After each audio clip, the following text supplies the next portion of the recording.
उनके खिलाफ खड़े हो जाए। प्रत्येक गुजराती कांग्रेस पार्टी को सबक सिखाए और 100% गुजराती घर से बाहर निकलकर वोट करें। 100%। 100% Gujarati should come out to vote against this kind of mentality of the Congress party. The mentality of the Congress party to denigrate the post of the Prime Minister by calling him Ravan. आपको बदला लेना है, revenge लेना है, और ये बदला लोकतांत्रिक तरीके से होना चाहिए। ये बदला पार्टिसिपेशन से, लोकतंत्र में 100% पार्टिसिपेट करके 100% मतदान अपने सपूत के नाम, 100% voting for the son of the soil Narendra Modi ji, इसके माध्यम से ही आप मौत के सौदागर कहने वाली सोनिया जी के पार्टी से बदला ले सकते हैं और उन्हें एक सबक सिखा सकते हैं। इतना कहके मैं अपने वाणी को विराम दूंगा। कोई प्रश्न हो तो अवश्य पूछें। गुजरात में आम आदमी पार्टी के अध्यक्ष उन्होंने स्वामीनारायण उसके फॉलोअर्स को कुछ कहा है, ये वही आदमी जिन्होंने कुछ दिन पहले पीएम की माताश्री के बारे में। मैं पहले तो इस मंच से स्वामीनारायण संप्रदाय को जय श्री नारायण कहूंगा, उनका नमन करूंगा। मैं खुद भी स्वामीनारायण संप्रदाय से जुड़ा हुआ हूं और खुद भी अक्षरधाम समय समय पर जाकर पूजा अर्चना करता हूं। ये इतनी बड़ी संस्था है, इतनी बड़ी संगठन है और मानव प्रेम का संगठन है। किस प्रकार से मानव को जोड़ा जा सके, किस प्रकार से मानवता को आगे बढ़ाया जा सके, अनादि काल से यह संगठन, यह संस्था धर्म के आधार पर किस प्रकार देश आगे बढ़ सके, सेवा के आधार पर कैसे भारत आगे बढ़ सके, इसकी चिंता करता रहता है। कहीं फ्लड हो, कहीं भूकंप हो, कहीं कोई त्रासदी हो, तो हम पहले देखते हैं कि स्वामी जो होते हैं हमारे स्वामीनाथ संप्रदाय के, वो खड़े रहते हैं। मगर उस अक्षरधाम अपने आप में एक गाथा है, उसके बावजूद आम आदमी पार्टी का इस प्रकार का गाली। एक तरह आप देख रहे हैं कि प्रधानमंत्री नरेंद्र मोदी जी जब प्रमुख स्वामी के संस्कार में गए थे, उनके आंखों से आंसू छलक गए। उन्होंने कहा, आप लोगों ने तो गुरु खोया होगा, मैंने अपना पिता खोया है। प्रधानमंत्री जी की यह श्रद्धा है। मगर दूसरी तरफ दूसरे पॉलिटिकल पार्टीज का इस प्रकार का बयान, उन्हें, मुझे वो अंग्रेजी शब्द कहने से भी बहुत कष्ट हो रहा है, मैं वो शब्द दोहराना नहीं चाहूंगा।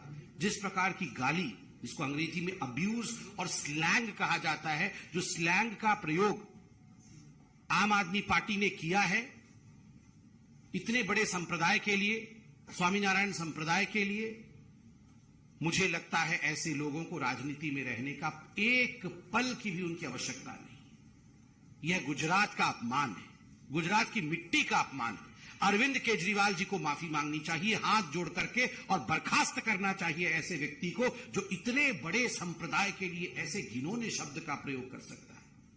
मैं पुनः कहूंगा कि ये जो स्लैंग मैच गाली फेस्टिवल चल रहा है, एक तरफ प्रधानमंत्री को रावण, एक तरफ स्वामीनारायण संप्रदाय के लिए इस प्रकार के शब्दों का प्रयोग, गुजरात की जनता को मैं नमन करते हुए कहूंगा कि लोकतंत्र में खड़े होकर अपने आवाज से अपने विषय को दर्ज कराएं कि आप ऐसे गाली के साथ खड़े नहीं हैं, आप उन्हें सबक सिखाएंगे।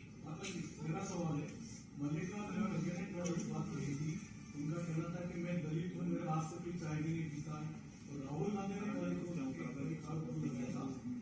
उनकी छवि खराब करने के लिए बीजेपी ने करोड़ों रुपए खर्च किए। देखिए, मुझे तो बड़ा आश्चर्य लग रहा है कि आदरणीय मल्लिकार्जुन खड़गे, एक तरफ तो उन्होंने प्रधानमंत्री जी को रावण कहा, उस पर हमने पूरा प्रेस कॉन्फ्रेंस किया है, मगर इस बात का मुझे दुख है और ये जान के मुझे बहुत ही दुख हो रहा है कि मल्लिकार्जुन खड़गे एक सीनियर लीडर, कांग्रेस में इतने वर्षों तक वो बहुत अहम पोजीशंस में रहे, पद पर रहे, मगर किसी भी कांग्रेसी ने उनके हाथ से चाय पीने तक का इनकार कर दिया।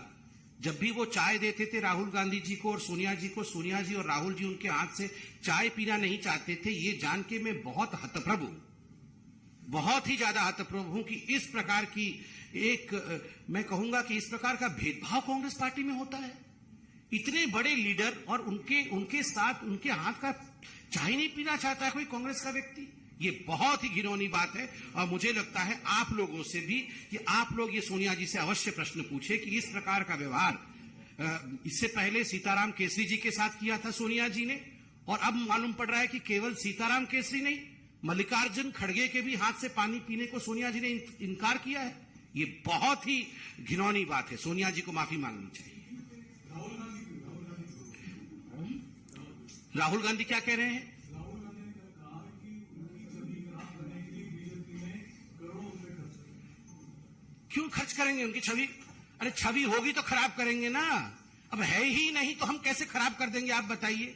खुद कांग्रेस के लोग उनको बुला नहीं रहे हैं गुजरात के अंदर प्रचार के लिए, हिमाचल वालों ने उन्हें बुलाया नहीं प्रचार के लिए।